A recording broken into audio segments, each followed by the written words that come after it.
Hello and welcome back to the X-Files Revisited. We are on to episode 24 of season 2, entitled Our Town. Brian, tell me about this mythic episode of the X-Files. Classic episode. We're into proper, full-on, classic X-Files territory. No, sorry, I can't do it. Just can't do it. I'm lying. Yeah. Let's just do it. Let the enthusiasm roll. It's not one that fans are pretty big on, I would say. I probably give it a bit more leeway than most. But yeah, most fans I speak to, when you ask them about season 2 terrors, this tends to be one of them. So. Yeah, I just had a quick look at my score for this one, so yeah, let's get into it. Okay, so we start off and George needs to take some pills before going for a romp with a girl far too young for him. And he has to catch her first before getting the axe. So, yeah. I think I've got my notes here. Dodgy foreplay in Spooky Woods. It kind of presents itself as a bit of a slasher type film. Almost. And it turns into the Wicker Man. Yeah. A little bit Wicker Man-ish. But you got like a masked man with an axe. And a lot of folk with torches just watching.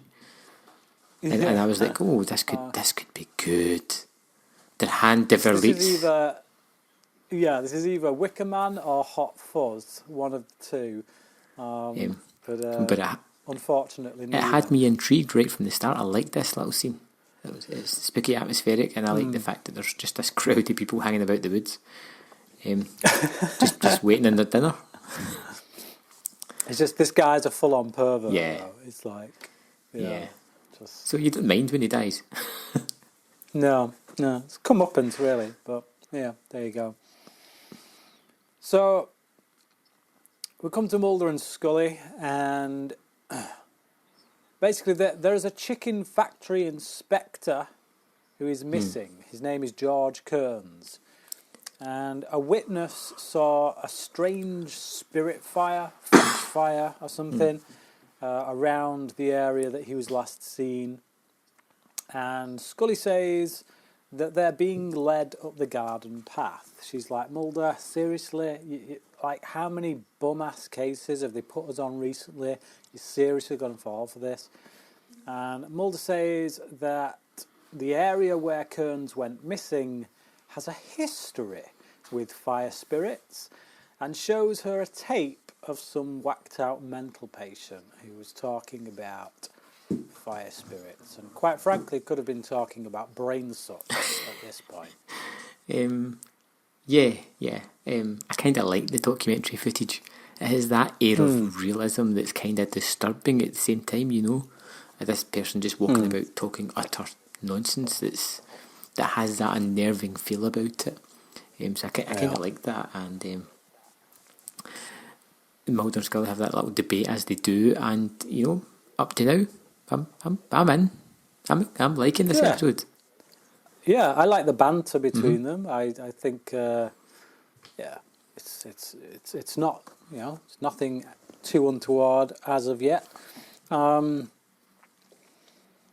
So Mulder and Scully go to the town where Kearns lives, and they check out the scene of the supposed fire that this woman had witnessed, and they find witches' pegs. The sheriff comes over and insinuates that Kearns most likely ran off with another woman. What do you think of the Sheriff of the Week? Yeah, I kind of like this one. Yeah, instantly. I don't know why, but I just kind of like him. Seems like a friendly guy. He certainly doesn't seem like any kind of axe murdering type. Not at all. No. Kind of like him. Stand-up citizen. Yeah. And I'll tell you something, all the way through this, I had no dubiousness about this character. Yeah, he just seems like... Well, quite frankly, he just seems like every other sheriff we've had throughout the X-Files history. Just maybe not too bright, or maybe a little bit lazy, but good at heart for the most part. So yeah. Never really a suspect. No, not at all. So they go to see Kearns' wife, who backs up the idea that he most likely ran off with another woman. Even when Mulder suggests that maybe someone might have done him in, just because of the local factory, Chaco Chicken, which he was trying to close down. So this guy is a poultry inspector, and he wanted to close the local chicken factory down. This is a factory that the town essentially makes its entire livelihood off. Everyone works there. I liked this scene a lot. I think, I can't remember, it was a couple of scenes back at Kalashari, that one on about the mum crying and that, and really doing my head in with this. Here you get someone who acts the way that someone wouldn't act in that kind of situation. You would feel, she seems resigned to the fact that he's left, kind of happy about it, to be rid of him. There's no concern or worry from her. You don't suspect her for anything. You feel as if almost a weight's been lifted off her shoulders. Yeah. You just feel like she's been screwed over for so many years that you kind of on her side, really. It's like and you get this picture of the person that has died that they're investigating is just a poisonous entity. And this is the person we're supposed to... You don't even feel sympathy about him. And spoiler warning for this episode, Brian. I liked it. Yeah, well, this is what I was saying. This is what I've said to you. It's like, honestly, when I look at this episode, if we talk it, we'll talk it through. Obviously, it's what we're doing. I like episodes that are about something. I like when you can pull out themes and it goes a little deeper. This episode just doesn't do that. It is essentially a filler episode before we get to the season finale. There's no big grand themes, so to speak, but it's kind of a guilty pleasure. It's a bit of an enjoyable ride. It's like, if you like your 80s horror kind of stuff, just like wacky concepts, and that's me. It just fits the bill, really. Like I say, I know a lot of people are really, really down on this episode, but okay, this just got interesting. So, where were we? We're just about to go to the chicken plant. Chicken factory. Yeah. So we get to the chicken factory where Paula... I was going to say something about... Oh, that was it. It was because we were talking about the victim and how we don't feel anything for him at all. I actually feel more for the people who ate the victim than I do the victim. As I said, this man was poisonous. Yeah. Like literally poisonous. Yeah. So they go to the chicken factory where Paula works. Paula is the girl that he was trying to seduce at the beginning of the episode, or more to the point, she looked like she was trying to seduce him. She sees George's head, Mr. Kearns' head, on a conveyor belt, just, great scene, floating by with all the chicken. Really good, kind of bit of a disgusting kind of moment. And so it goes by on this conveyor belt while Mulder and Scully question the manager, who seems, like everyone else, very open, seems only too willing to not hide the fact that he thought Kearns was a douche, and, if anything, implicate himself in the fact that he had an excuse to want to see this guy dead, which kind of makes you think there's nothing dodgy about him. Makes you think the guy's on the level, he's just being honest. Can't have done anything wrong. So at this point, we really don't have a suspect. everyone is and isn't a suspect. Yeah, it's great. This guy's really pleasant. He seems to. You get an idea that he loves his job. He likes where he works. Yeah. He backs it up with evidence as well. It's like he tried to close us down. We have countless reports that countermand this guy's report. You know, and he's offering it up, and he's just free and easy. You're like, yeah, I kind of like this guy. Yeah. And then Paula goes nuts and is shot by the sheriff. And ends up in the chicken feed, which is just really disgusting. And as we said before, a warning shot to the back. Which should have gave me warning signs straight away, but it didn't. And I think you're more just kind of grossed out by that stuff she lands in. yeah. Rather than anything. Absolutely. And you know, you get the whole thing that George seems to be a troublemaker, and Scully's sure this is a scam case even more, because there's no warning signs here, there's no body, it's just he's missing. Yeah. And yeah, good. Yeah. So Mulder and Scully speak to the doctor because a doctor's been called in for the manager because Paula had a knife up against his neck, cut his neck a little bit. So they call in the doctor. Mulder and Scully speak to him, and he says that Paula had been exhibiting symptoms a lot like George. George had symptoms that were very similar, and doesn't know what the illness was, only that they shared similarities. And he won't do an autopsy on Paula without Mr. Chaco's permission, because Chaco was her legal guardian. Now, this brings me to my first, I guess, lack of logic point in the episode, which is that this doctor knew that Kearns was ill.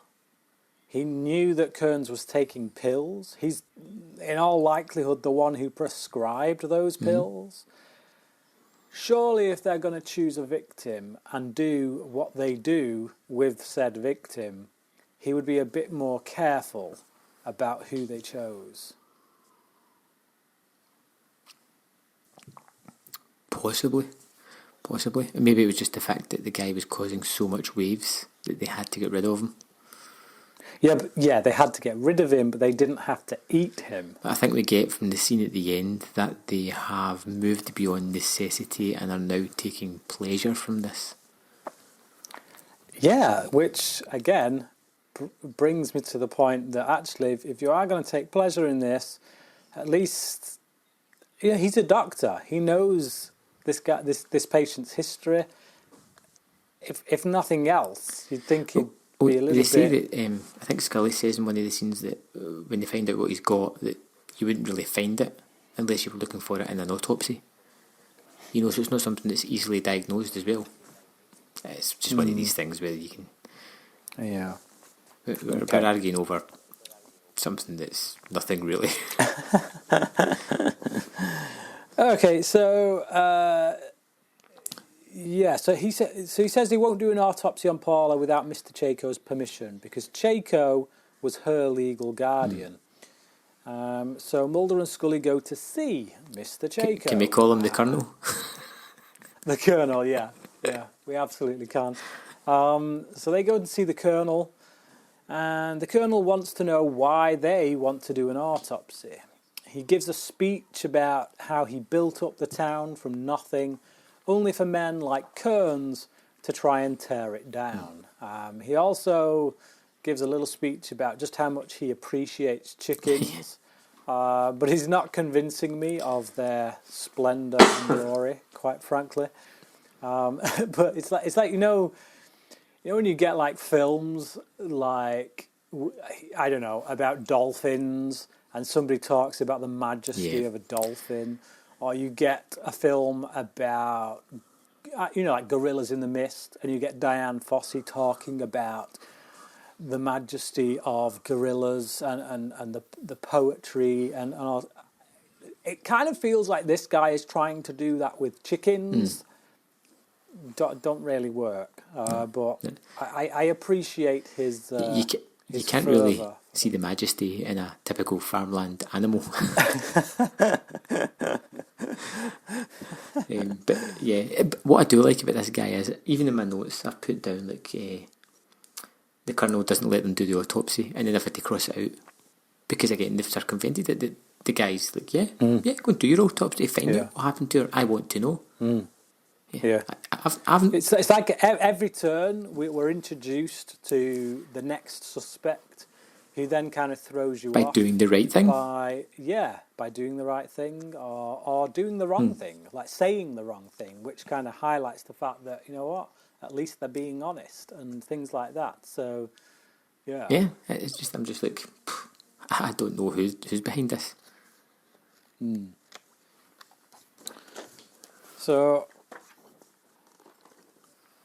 they go back. They do the autopsy, and it turns out that Paula had Creutzfeldt-Jakob disease, which can be hereditary, but not communicable.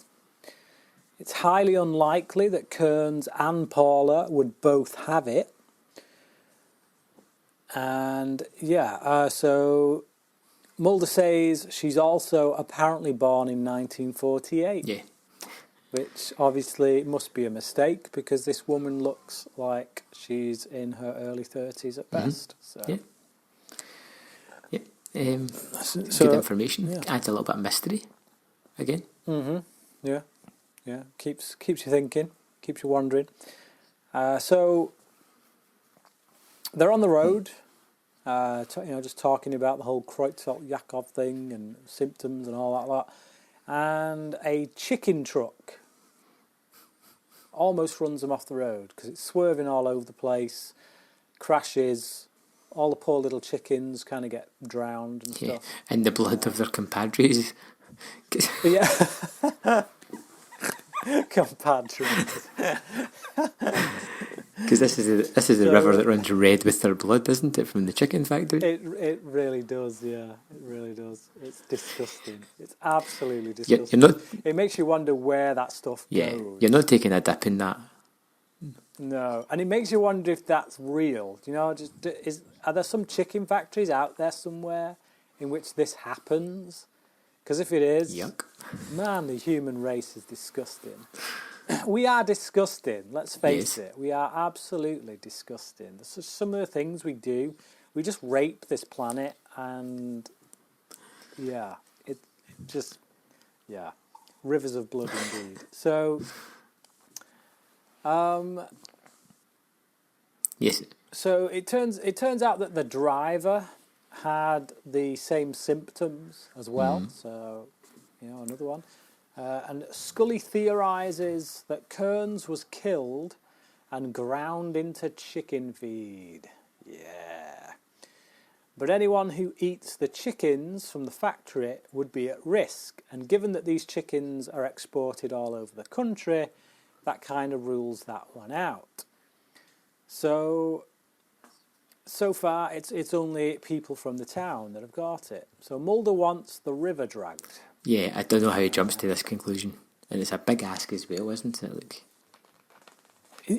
well, no, not really. If Kearns has been ground up in the factory, then it stands to reason that any waste from him that they've needed to get rid of would have been dumped, because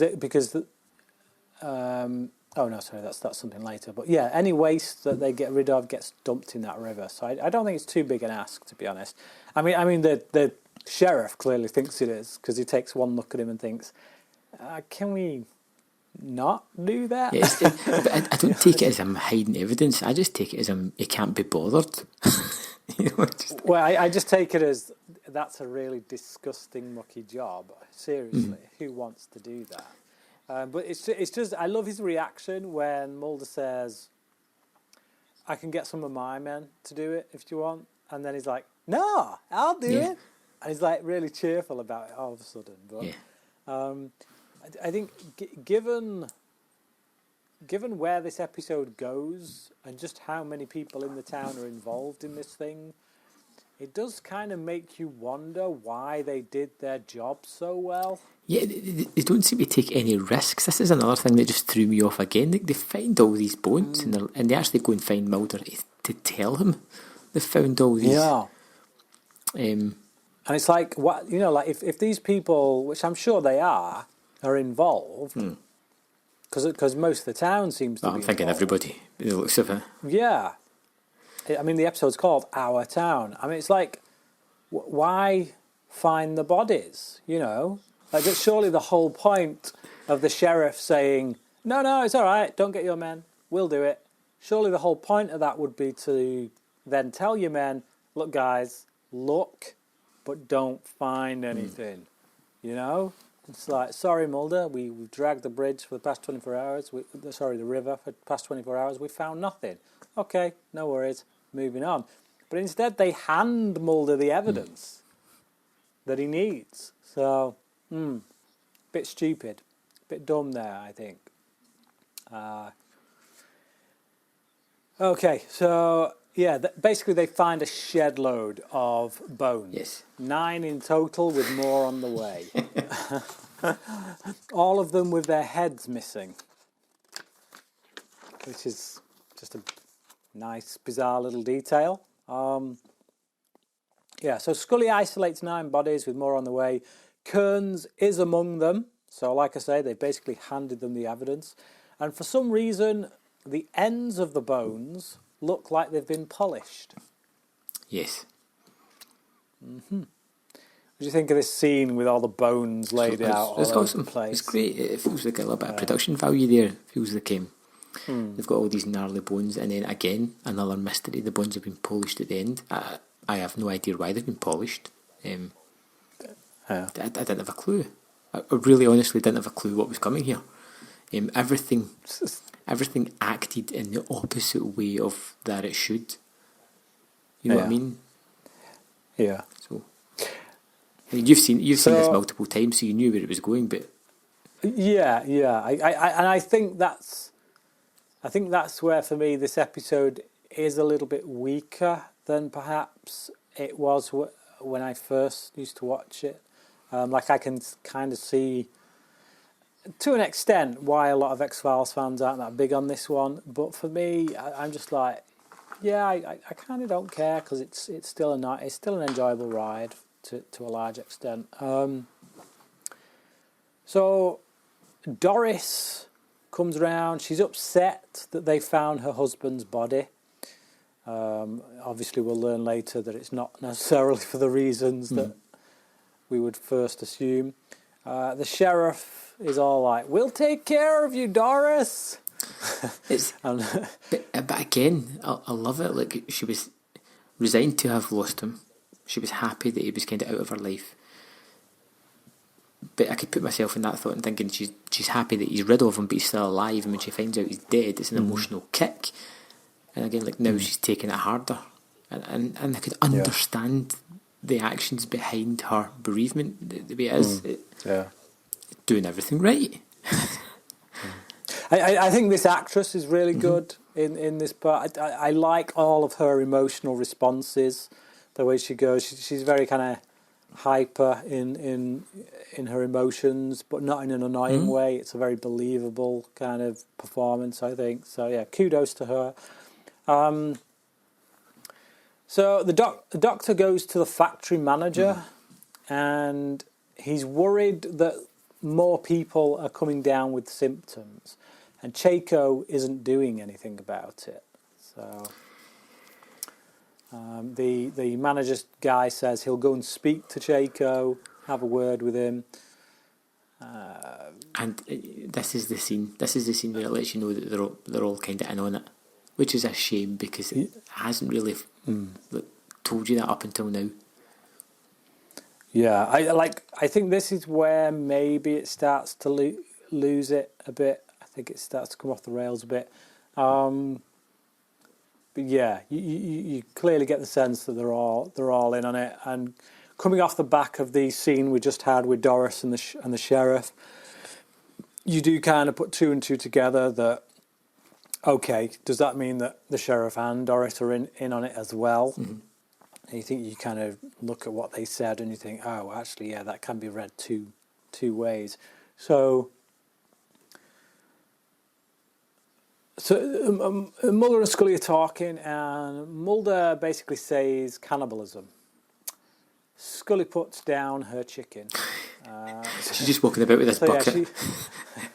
She just comes in with this massive bucket of chicken, which kind of takes me back to her buffalo kind of ribs thing from Red Museum when she had it all over her face. She does like her fast food, it seems. Yeah.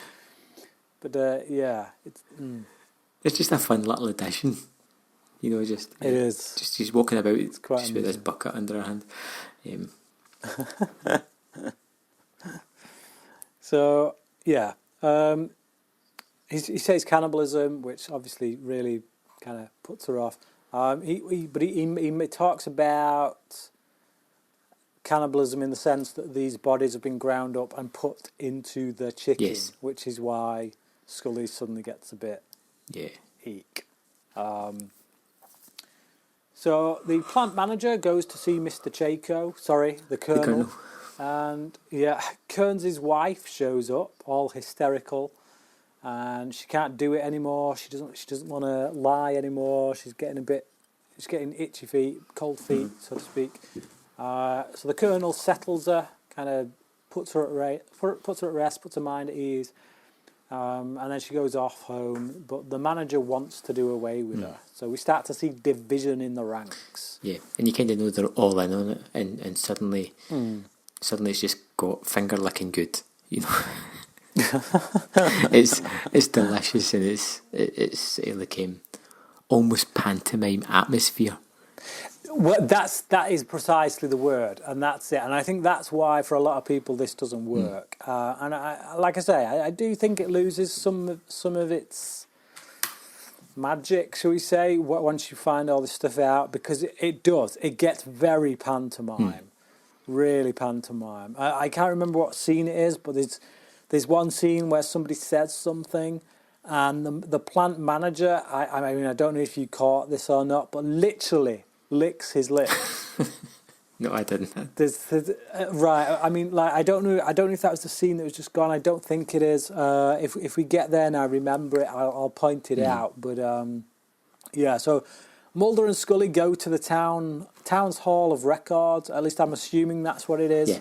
And all the birth records for the people in the town have been destroyed in a fire, which is rather convenient because obviously, you know, it's just Brian, I love it. They go to they go to this big town hall. They're going to the Hall of Records. They're walking through the hallway. There's nothing wrong at all. They open a door.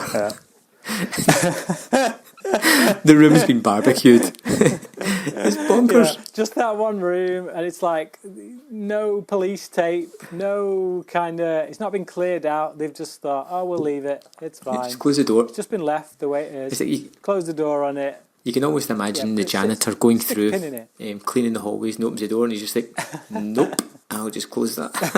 Walk on. Not today. Okay, it's just it's like these things, you know.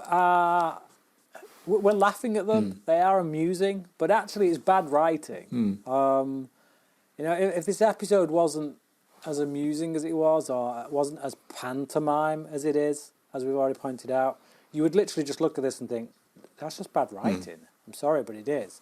So in that respect, yeah, it is. It's not a good episode on the writing front. But I think a lot of the credit needs to go to Rob Bowman's direction, to be honest. But so where are we? Mrs. Kearns rings them, Doris. She rings them and says that she feels her life is in danger. She feels like her life's in danger from the Colonel, which is quite bizarre because actually he's the only one that's on her side. He's the only one who's trying to you know. But again, that shows that paranoia. You know, when you are involved in a group act of sin, then sooner or later there will be division, there will be paranoia. Yeah. There you go. I guess if you want a theme of the episode, that's it. It's when you fall in with the wrong crowd, when you fall in with people who are doing things that they shouldn't be doing, and they have to keep it secret, sooner or later there's going to be paranoia, there's going to be suspicion and turning in on each other. There you go. Kearns is taken by the masked axeman in a really good scene, actually. It's a bit of a kind of like a horror, 80s horror slasher type thing. She's walking around the house. I love her reaction, the way she gets really hysterical when this guy comes out from around the corner, and it's just she's just so believable. It's a very believable reaction. So. Where are we? Okay, so Scully arrives at Doris's house. Doris's house, at Doris's house. Finds Doris gone and the lights are out. Meanwhile, Mulder goes to the Colonel's house, finds a load of paraphernalia from New Guinea, and decides to bust open the locked cabinet, where he finds a load of heads. Awesome. And I will just throw in a comment about the rather shifty maid. Sorry, but she is just shifty as hell. I love how when he busts open the cabinet, he's busting it open and she's like, hey, you can't do that. And then literally, like within a split second, once he's busted it open and sees the heads, she's gone. She is out of there. She's not kind of hanging over his shoulder going, oh my goodness. No, she's gone. Like she knows. Yeah. She's in on it. She knew what he was going to find. She got a head start. And she's done one. She got...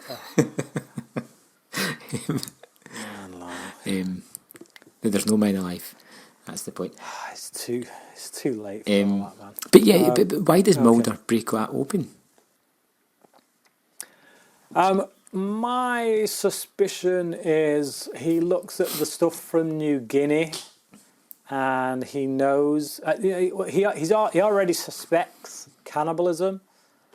So when he sees the stuff from New Guinea, this being Mulder, he's going to know about the cannibalistic tribes of New Guinea and the fact that this guy Chaco is in photos with these tribes. And there's a locked cabinet right near all this paraphernalia. I think curiosity is going to get the better of him. He's going to think there is something in there that is incriminating. This guy is not on the level. And I think he thinks, screw it, I'm just going to... You think I'm reaching, which is... I just think that he knows that it's fruit of the poisonous tree. He doesn't have a search warrant. He bursts into that case. So any evidence found is not admissible. Inadmissible, yeah. Absolutely. We've all watched Law and Order.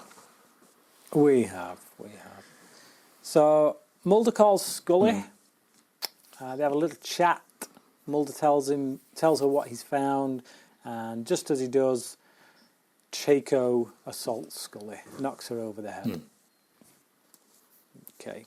So he takes her to the town bonfire with complimentary stew. Presumably Mrs. Kearns. Stew a la Doris. Stew a la Doris, yeah. The Colonel shows up with Scully in tow and, proceeds to debate the merits of just, willy-nilly kind of killing their own. He kind of chews them out for killing Doris, says... You shouldn't do this. We shouldn't be turning on each other, turning on ourselves. So, they answer that by chopping his head off and chucking him in the stew.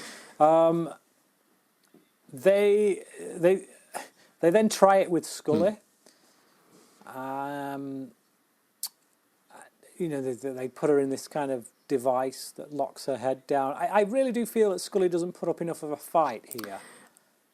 She knows what's coming, so I feel like she goes into acceptance mode just a little bit too quick. A couple of things here. I'm pretty sure if she wanted to, she could just pull her head out, because it's not like a small part. It's not in place anyway. It's just a metal thing over her forehead, and she could just kind of go out of it.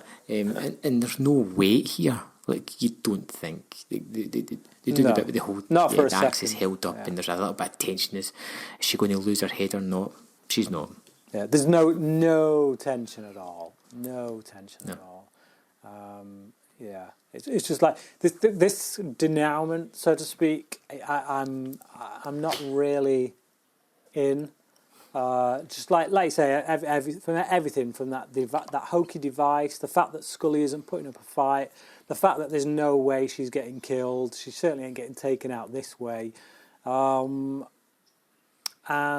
yeah, another little thing is when Mulder shoots this Axeman guy, who rather amusingly turns out to be the sheriff, the fact that the plant owner, he pulls his gun and he's kind of pointing the gun at Mulder, and then it gets hit out of his arm by people running, and I'm just like, seriously, how long does it take for these people to disperse? Yeah, like they take forever. I mean, in all fairness, they're running about like headless chickens.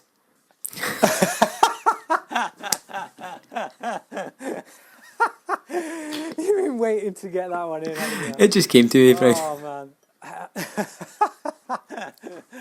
But I feel like it's a really cheap, kind of tacky way of taking this guy out, where he gets hit by one person and then hit by another. It's like, seriously, how clumsy are these people? Yeah. One, why is it taking them so bloody long to get the hell out of Dodge? And two, like, seriously, just run around him, you know? It's like every one of them kicks him in the face and tramples on him. It's not like there were hundreds of people. It's not Woodstock, you know what I mean? It's like a crowd of people that were making a circle around a fire. You disperse, that's it, they're gone within 5 seconds, you know what I mean? I think that the only thing that would have made this scene better for me is because I found it really pantomiming and fun, was if it suddenly cut to some person just stuffing them face with stew, like quickly. Trying to get it down him. I think it could have done with a bit of for sure. a bit of Benny Hill music.